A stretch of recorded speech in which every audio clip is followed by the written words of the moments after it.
오늘 우리에게 주신 하나님의 말씀 민수기 14장 1절부터 45절까지 말씀입니다. 민수기 14장 1절부터 45절까지의 말씀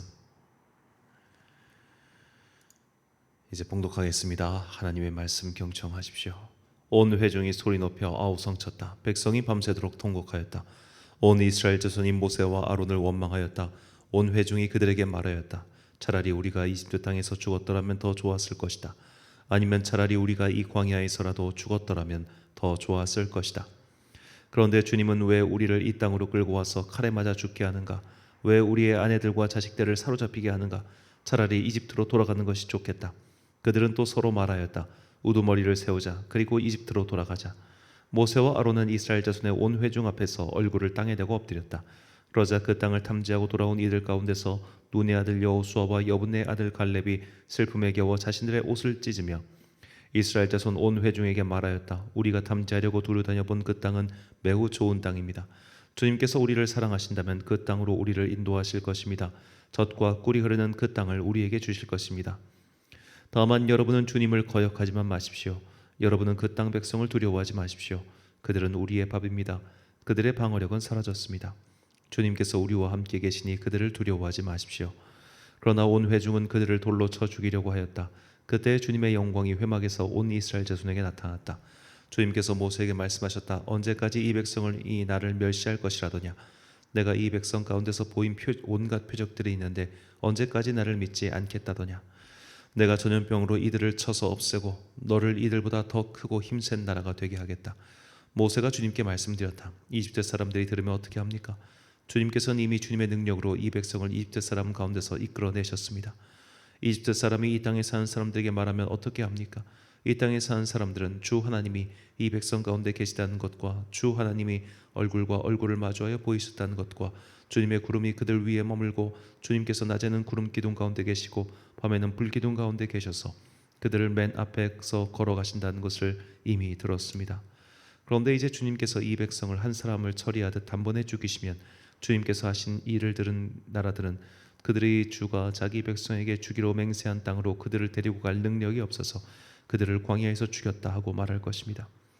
그러니 이제 주님께서는 이미 말씀하신 대로 주님의 권능을 나타내 보이시기 바랍니다. 나 주는 노하기를 더디하고 사랑이 넘쳐서 죄와 허물을 용서한다. 그러나 나는 죄를 벌하지 않은 채 그냥 넘기지는 아니한다.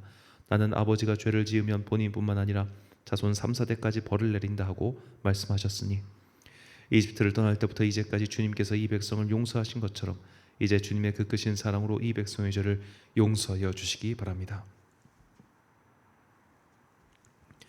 주님께서 말씀하셨다. 너의 말대로 용서하겠다. 그러나 내가 살아있는 한, 그리고 나 주의 영광이 온 땅을 가득 채우고 있는 한, 나의 영광을 보고도 내가 이집트와 광야에서 보여준 이적을 보고도 10번이나 거듭 나를 시험하고 내 말에 순종하지 않는 사람들은 어느 누구도 내가 그들의 조상에게 주기로 맹세를 한 그 땅을 못 볼 것이다. 나를 멸시한 사람은 어느 누구도 그 땅을 못 볼 것이다. 그러나 나의 종 갈렙은 그 마음이 남과 다르고 또 전적으로 나를 따랐으므로 나는 그가 다녀온 그 땅으로 그를 데리고 가겠고 그의 자손은 그 땅을 유산으로 받을 것이다. 아말렉 사람과 가나안 사람이 골짜기에 살고 있으니 내일 너는 돌이켜 홍해로 가는 길을 따라서 광야 쪽으로 나아가거라. 주님께서 모세와 아론에게 말씀하셨다. 나를 원망하는 이 악한 회중이 언제까지 그럴 것이냐? 나를 원망하는 이스라엘 자손의 원망을 내가 들었다. 너는 그들에게 이렇게 말하여라. 나 주의 말이다. 내가 나의 삶을 두고 맹세한다. 너희가 나의 귀에 들리도록 말한 그대로 내가 반드시 너희에게 하겠다. 너희 가운데 20살이 넘은 사람으로 인구조사를 받은 모든 사람들, 곧 나를 원망한 사람들은 이 광야에서 시체가 되어 뒹굴게 될 것이다. 나는 너희에게 땅을 주어 살게 하겠다고 손을 들어 맹세하였다. 그러나 이제 너희는 그 땅으로 들어가지 못할 것이다. 다만 여분의 아들 갈렙과 눈의 아들 여호수아만이 들어갈 것이다. 너희가 사로잡혀 갈 것이라고 걱정한 너희의 어린 것들은 내가 이끌고 너희가 거절한 그 땅으로 들어가겠다. 그 땅이 그들의 고향이 될 것이다. 그러나 너희는 이 광야에서 시체가 되어 뒹굴 것이다. 너희 자식들은 40년 동안 광야에서 양을 치면서 너희의 시체가 썩어 없어질 때까지 너희가 저지른 죄를 대신 짊어질 것이다. 너희가 그 땅을 40일 동안 탐지하였으니 그날 수대로 하루를 1년으로 쳐서 너희는 40년 동안 너희의 죄의 짐을 져야 한다. 그제서야 너희는 내가 너희를 싫어하면 너희가 어떻게 되는지를 알게 될 것이다. 나 주가 말한다. 한데 어울려 나를 거역함 이 악한 온 회중에게 내가 말한 대로 반드시 하고야 말겠다. 그들은 이 광야에서 종말을 맞이할 것이다. 그들은 여기서 죽는다. 모세가 그 땅을 탐지하라고 보냈던 사람들은 돌아와서 그 땅에 대해서 나쁜 소문을 퍼뜨리면서 온 회중을 선동하여 모세를 원망하게 하였다. 그 땅에 대하여 나쁜 소문을 퍼뜨린 사람들은 주님 앞에서 재앙을 받아 죽었다. 그 땅을 탐지하러 갔던 사람들 가운데서 다만 눈의 아들 여호수아와 여분네 아들 갈렙만이 살아남았다. 모세가 주님께서 하신 말씀을 온 이스라엘 자손에게 알려주니 백성들은 매우 슬퍼하였다. 다음 날 그들은 일찍 일어나 산 꼭대기로 올라가면서 외쳤다. 주님께서 말씀하신 그곳으로 올라가자. 우리가 잘못했다. 그러나 모세는 말렸다. 어쩌자고 주님께서 하신 말씀을 거역하려는 것입니까? 이 일은 결코 성공하지 못합니다. 올라가지 마십시오. 주님께서 당신들 가운데 계시지 않습니다. 당신들은 적에게 패합니다. 아말렉 사람과 가나안 사람이 거기에서 당신들을 기다리고 있습니다. 당신들은 칼을 맞고 쓰러집니다. 당신들이 주님을 등지고 돌아섰으니 주님께서 당신들과 함께 계시지 않았습니다. 그들은 더 생각하지도 않고 산 꼭대기로 올라갔다. 그러나 주님의 언약궤와 모세는 진 안에서 움직이지 않았다. 그때 바로 그 산간 지방에 살던 아말렉 사람과 가나안 사람이 내려와서 그들을 무찌르고 호르마까지 그들을 추격하였다. 아멘. 죄에 죄를 더하면 이란 제목으로 하나님의 말씀 선포하겠습니다. 우리가 어릴 적에 이런 말을 많이 들었을 겁니다. 그냥 잘못했으면 잘못했다고 해라. 그래야 덜 혼난다라고 말이죠. 잘못을 인정하고 처벌을 받아들이면 그나마 맞아도 좀 덜 아프게 맞을 수 있습니다. 상대방에게 화를 돋구지 않기 때문이죠. 이 법원의 판결도 그렇습니다. 차라리 죄를 인정하고 또 뉘우치는 자세를 보이면 판사에게 동정표라도 얻어서 감형을 받을 수도 있죠. 하지만 끝까지 내가 잘못한 것이 없다. 그게 무슨 잘못이냐라고 무죄를 주장하거나 혹은 정말로 자기가 저지른 죄에 대해서 요만큼도 인정하지 않으면 오히려 형이 가중되고 또 매를 더 버는 그런 일들이 많습니다. 이스라엘 민족이 딱 그랬습니다. 자, 가나안 땅에 그들보다 앞선 문명을 가진 여기 이제 우리 헤브론 같은 경우는 이집트에 있는 도시보다 더 오래된 도시, 여리고도 이제 인류의 역사상 가장 오래된 도시, 지금까지 발견된 흔적 중에서 오래된 고대 도시들이 거기 많았어요. 그렇기 때문에 그런 고대의 도시들, 그리고 이제 가나안이라고 하는 팔레스타인, 이 해안 도시들, 블레셋 족속들, 이런 사람들은 이미 지중해 시대에 그 에게해 무역을 통해 가지고 많은 부를 가지고 있었던 사람들이란 말입니다. 문명적으로 앞서 있었고 훨씬 더 오래됐고, 그리고 뭐 개도 자기 집에선 뭐 한 수 먹고 들어간다 그런 말이 있잖아요. 그러니까 홈그라운드란 말이에요. 모든 면에서 자기들이 불리해요. 그래서 이것 때문에 걱정하고 심지어 불만을 표시하는 것 이해할 수 있어요. 그런데 거기까지만 했어야 돼요. 이스라엘 백성이 그동안 광야에 들어오면서부터 여기까지 올 때까지 그 불과 짧은 1년의 시간 동안 그들은 참 많이 불평불만을 했지요. 그래서 그 불평불만 하나님께서 다 들어주셨습니다.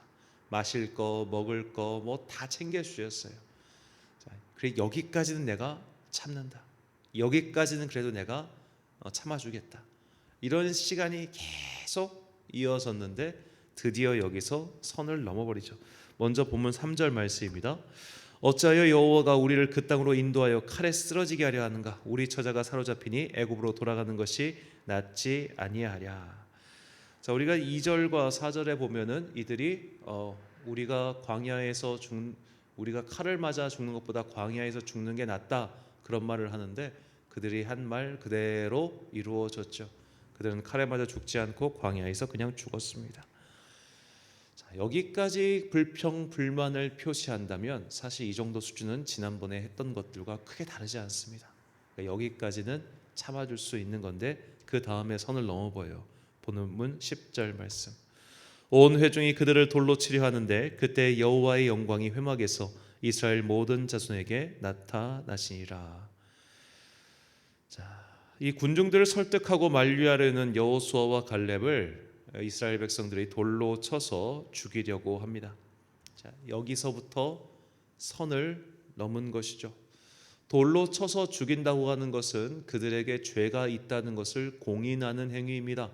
그런데 여호수아와 갈렙은 지금 하나님의 뜻에 순종하자고 말하고 있습니다.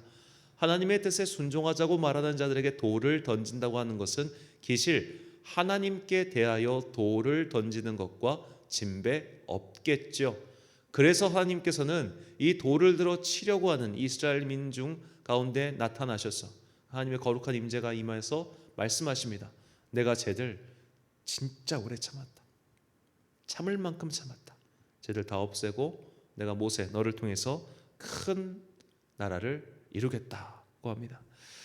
자, 그래서 모세의 간곡한 설득이 있었고 모세의 설득에 대해서 우리가 좀 더 주목해 볼 필요는 있어요. 오늘 주제와 상관이 없어서 제가 뺐습니다만 모세가 주님을 설득할 때 하나님의 명예를 걸고 이렇게 자꾸만 걸고 넘어지면서 하나님을 설득하죠. 하나님 그렇게 하시면 하나님 명예가 훼손돼요. 이런 식으로 말입니다. 그러니까 우리가 하나님의 마음을 움직이는 기도, 하나님의 마음을 돌리는 기도를 하려면 명분이 있어야 돼요. 명분이 없으면 그분의 마음이 돌아설 리가 있겠습니까? 자, 이렇게 하나님께 대하여 반란을 일으키는 그들에 대해서 주님께서는 심판의 말씀을 선포하시는데 그 심판의 강도가 굉장히 강하죠. 본문 34절 말씀. 너희는 그 땅을 정탐한 날수인 40일의 하루를 1년으로 쳐서 그 40일간 너희의 죄악을 담당할지니 너희는 그제서야 내가 싫어하면 어떻게 되는지를 알리라 하셨다 하라. 아멘. 자, 하루를 1년으로 친다면 벌의 배수가 몇 배입니까? 365배 아닙니까? 단순하게 생각해서. 자, 자신들이 저지른 죄에 대해서 주님께서는 상상하지도 못할 만큼의 강한 심판의 말씀을 내리신 거예요. 차라리 단숨에 죽이는 게 낫지 40년 동안 말려 죽이겠다는 거 아닙니까? 그 정도로 하나님께서는 그들의 죄에 대해서 분노하셨습니다. 왜 그랬을까요? 그들이 죄에 죄를 더했기 때문이에요.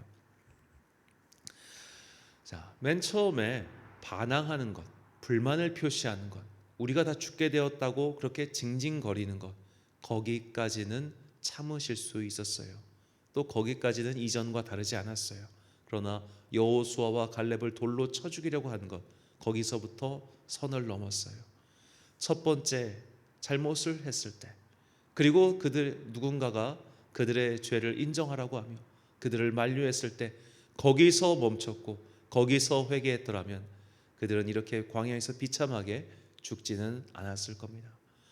그런데 이렇게 심판의 말씀을 선포하고 나서도 이 사람들은 죄의 죄를 더하고 그 죄의 죄를 또 더해요. 그들은 심판을 선포하신 하나님의 말씀조차도 순종하지 않아요. 너는 벌을 받을 것이야 라고 말씀하시는데 나 그 벌 안 받을라오 라고 지금 반항하고 있습니다. 본문 43절부터 45절까지 말씀입니다. 아말렉인과 가나안인이 너희 앞에 있으니 너희가 그 칼에 망하리라. 너희가 여호와를 배반하였으니 여호와께서 너희와 함께하지 아니하시리라 하나 그들이 그래도 산꼭대기로 올라갔고 여호와의 언약궤와 모세는 진영을 떠나지 아니하였더라. 아말렉인과 산관지대에 거주하는 가나안인이 내려와 그들을 무찌르고 호르마까지 이르렀더라. 아멘. 이들은 딱 한 번 승리한 적이 있긴 했습니다만 그것이 뭐 제대로 된 승리였겠습니까? 그런데도 교만했어요. 자만했어요. 올라가면 이길 거라 생각했어요. 너희와 함께하지 않으셔. 그렇게 말해도 모세 말을 들을 생각이 없었고 그래서 일부 반동분자들은 결국 거기서 또 칼에 맞아 죽게 되지요. 자, 죄의 죄를 더하고 또 그 죄의 죄를 더하니 어떻게 살아남을 방법이 있었겠습니까? 하나님께서 그 죄를 깨닫게 하시고 그리고 뉘우칠 기회를 2번이나 주셨음에도 불구하고 아니 그 이전에 수없이 많은 기회가 그들에게 있었음에도 불구하고 이렇게 출애굽 1세대는 비참하게 그 막을 내리게 됩니다. 자, 이 출애굽 1세대만큼 하나님의 많은 기적을 본 세대가 없습니다. 성경에서 유일무이한 세대지요. 그들은 시내산에 임재한 하나님의 그 강렬한 사건을 눈으로 보고 두려워서 벌벌 떨었던 사람들입니다. 홍해가 갈라진 기적. 우리 현대인들이 그걸 너무나 믿지 못해서 저건 홍해가 아니라 갈대숲이었을 거야 라고 말하는 그 홍해의 기적을 체험했던 사람들인데도 불과 1년 만에, 광야에 나온 지 출애굽한 지 고작 1년 만에 그들은 이렇게까지 전락하고 말았지요. 우리는 오늘 이 이스라엘 민족의 광야에서의 이 처분 사건을 보면서 한 가지 중요한 점을 깨달아야 됩니다. 잘못을 했을 때, 죄를 지적당했을 때는 즉각 회개해야 합니다. 그래야 맞아도 덜 아프게 맞습니다. 이런 회개의 모범을 보여준 사람이 바로 다윗이지요. 사무엘하 12장 13절 말씀. 다윗이 나단에게 이르되 내가 여호와께 죄를 범하였노라 하며 나단이 다윗에게 말하되 여호와께서도 당신의 죄를 사하셨나니 당신이 죽지 아니하려니와. 아멘. 나단 선지자가 다윗을 찾아와 그의 죄를 고발합니다. 다윗은 그때 그 순간 엎드려서 자신의 죄를 회개하죠. 당연하다라고 생각하는 사람도 있겠지만 왕들 앞에서 선지자가 그 죄를 인정하라고 말했다가 죽은 사례가 한둘입니까? 당장의 아합 왕만 보더라도 그가 엘리야가 여러 번 찾아와서 그 죄를 회개하라고 뉘우치라고 그렇게 말을 해도 그는 변하지 않았습니다. 다윗은 통치자이기 이전에 하나님의 사람이었죠. 그렇기 때문에 그가 벌인 죄에 대해서 나단 선지자가 지적하자 곧장 회개합니다. 그런다고 해서 그에게 벌이 오지 않은 것은 아니나 그 벌을 조금 덜 아프게 맞을 수 있었죠. 이처럼 하나님께서는 자비하신 하나님이십니다. 하나님은 심판을 즐겨하지 않으십니다. 그러므로 우리가 회개하면 살 수가 있습니다. 회개하면 또 용서해 주십니다. 그러므로 죄를 깨닫게 되었을 때 하나님께서 우리의 죄를 지적하실 때 즉각 회개하고 용서를 구하십시오. 그리하면 우리를 반드시 살려주십니다. 역대하 30장 9절 말씀입니다. 너희가 만일 여호와께 돌아오면 너희 형제들과 너희 자녀가 사로잡은 자들에게서 자비를 입어 다시 이 땅으로 돌아오리라. 너희 하나님 여호와는 은혜로우시고 자비하신지라. 너희가 그에게로 돌아오면 그의 얼굴을 너희에게서 돌이키지 아니하시리라 하였더라. 아멘. 사랑하는 천안광성교회 성도 여러분, 그리고 이 새벽을 함께 깨우고 계신 귀한 주님의 자녀 여러분, 출애굽 1세대는 끝까지 잘못을 뉘우치지 않았습니다. 그들에게는 너무나 많은 기회가 있었고 또 역사상 유일무이한 기적들을 체험했었습니다. 하지만 그들의 말로는 너무나 비참합니다. 회개해야 할 때 회개를 외면한 자들의 마지막이 이러합니다. 우리는 그들의 모습을 나의 모습과 겹쳐 봐야 합니다. 나도 회개해야 할 순간에, 잘못을 뉘우치고 반성해야 할 순간에 아직도 죄에서 떠나지 못하고 주님께 반항하고 있는 것은 아닐까요? 우리의 죄를 직면하게 하시는 성령님의 은혜의 거울을 요청하십시오. 그 거울 앞에서 자신의 죄를 반성하시기 바랍니다. 그래야 더 큰 실수, 더 큰 잘못의 함정에 빠지지 않을 수 있습니다. 회개는 용기 있는 자들에게 주시는 선물임을 잊지 마시고 죽음의 길에서 떠나 생명의 길로 향하는 예수님의 자녀들이 되시길 그리스도 예수의 이름으로 축원합니다. 기도하겠습니다. 사랑과 은혜가 충만하신 아버지 하나님, 우리는 모두 죄를 짓고 살아가며 지금도 여전히 죄 가운데 있습니다. 주님께서 이 죄를 보게 하시는 성령님의 은혜를 우리에게 부어 주옵소서. 그리하여 주님 앞에 조금이라도 정결한 모습으로, 조금이라도 정갈한 영혼의 옷을 입고 나아갈 수 있는 당신의 거룩한 자녀들 되게 하여 주옵소서. 회개할 수 있는 것은 오직 성령의 은혜라는 것을 잊지 말고 내 머릿속에서 내가 떠오르는 그런 잘못 등등이 아니라 성령님께서 내 영혼 깊은 곳에 있는 그 추악한 것들을 드러내사 주님 앞에서 그것을 모두 태워버리고 이제는 정결한 영혼으로, 바른 영혼으로 주님께 예배드리게 하여 주옵소서. 한 주간의 업무를 시작하는 월요일입니다. 오늘도 일상을 열심히 살아내느라 수고하는 모든 당신의 자녀들에게 복과 은혜 내려 주옵시고 각자의 일상의 삶 속에서 주님과 함께 동행하는 거룩한 하루가 되게 하여 주옵소서. 이 모든 말씀 우리를 사랑하사 진리의 길을 열어주신 예수 그리스도의 이름으로 기도드립니다. 아멘. 오늘의 기도 제목입니다. 하나님 앞에서 아직도 회개하지 않은 나의 죄는 무엇입니까? 죄에서 떠날 수 있도록 회개의 영이신 성령님을 구하시기 바랍니다. 오늘 주신 기도의 제목 가지고 기도와 묵상에 힘쓴 하루 되십시오. 기도하겠습니다.